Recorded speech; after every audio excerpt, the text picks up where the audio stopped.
원전 산업 부흥을 강하게 내세웠던 윤석열 정부는 작년 체코 원전 공사를 수주한 걸 큰 치적으로 강조했었는데요. 수주 과정에서 미국 업체에게 거액의 이권을 약속한 사실이 뒤늦게 드러나 논란이 되고 있습니다. 경제 속 오늘은 이 문제부터 짚어보겠습니다. 지윤수, 김건희 기자와 함께합니다. 어서 오세요. 안녕하세요. 안녕하세요. 먼저 지윤수 기자. 이 당시 상황부터 좀 짚어보겠습니다. 우리가 체코에 원전을 수출하는데 왜 미국 업체에게 이권을 약속하게 된 겁니까? 작년 7월로 거슬러 올라가면요. 당시 한국수력원자력이 체코가 새로 짓는 두코바니 원전공사의 우선협상 대상자로 선정됐습니다. 윤석열 당시 대통령이 직접 아랍에미리트 바카라 원전 수주 이후 15년 만에 쾌거라고 추켜 세웠는데요. 그런데 미국 원전기업 웨스팅하우스가 제동을 건 겁니다.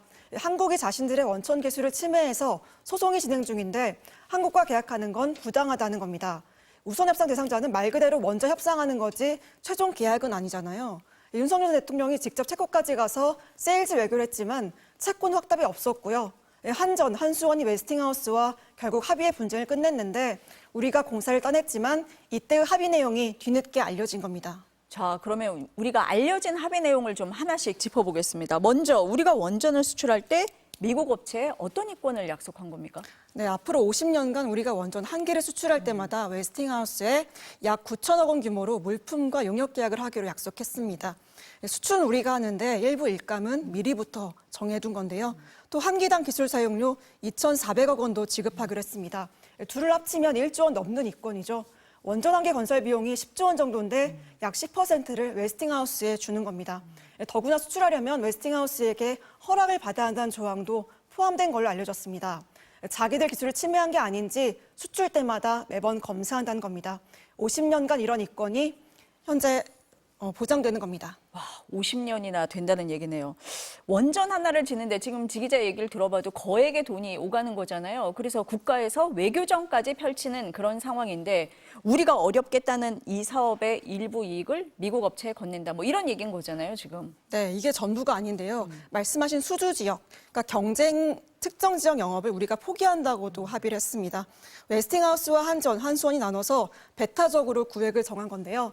중동, 중앙아시아, 동남아, 아프리카, 남미는 지출할 수 있지만 이미 우리가 계약한 체코를 빼고 유럽과 미국, 캐나다, 멕시코, 일본은 웨스팅하우스 몫이라는 겁니다. 문제는 포기한 지역들이 핵심 시장이라는 건데요. 미국 트럼프 대통령은 최근 대형 원전 300기를 늘린다는 행정명령에 서명했고요.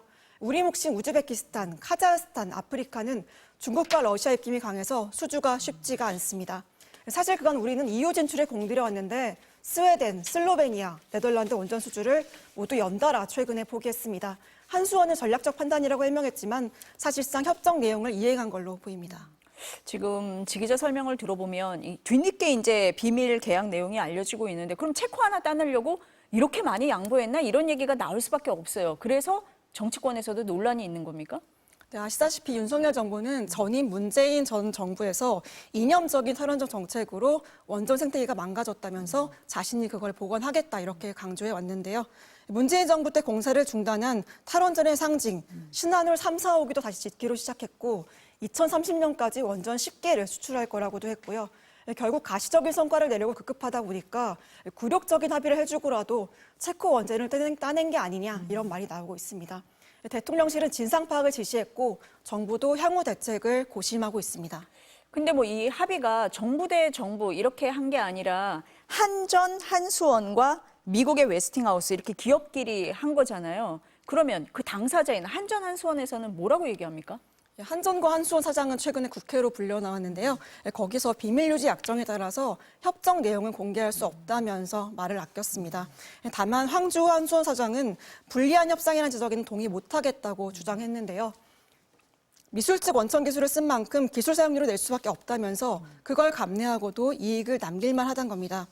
그동안 독자 기술 원전이라는 표현을 쓰면서 원전을 수출한다고 강조해왔지만 원천 기술은 미국 거라고 인정을 한 겁니다. 그러면 지금 지 기자가 쭉 설명을 할 때 얘기한 것처럼 만약에 미국 원천 기술을 쓴 게 맞다. 그럼 우리가 앞으로 계속해서 미국 업체 눈치를 볼 수밖에 없다. 뭐 이런 얘기인데 그럼 피해를 최소화하기 위한 어떤 방안, 대책이 있습니까? 일단 다음 주로 예정된 한미 정상회담에 한수원 사장도 갈 예정입니다. 정치권과 원전업계에 따르면 한수원이 웨스팅하우스와 합작회사를 세우기로 협약할 걸로 알려지고 있는데요.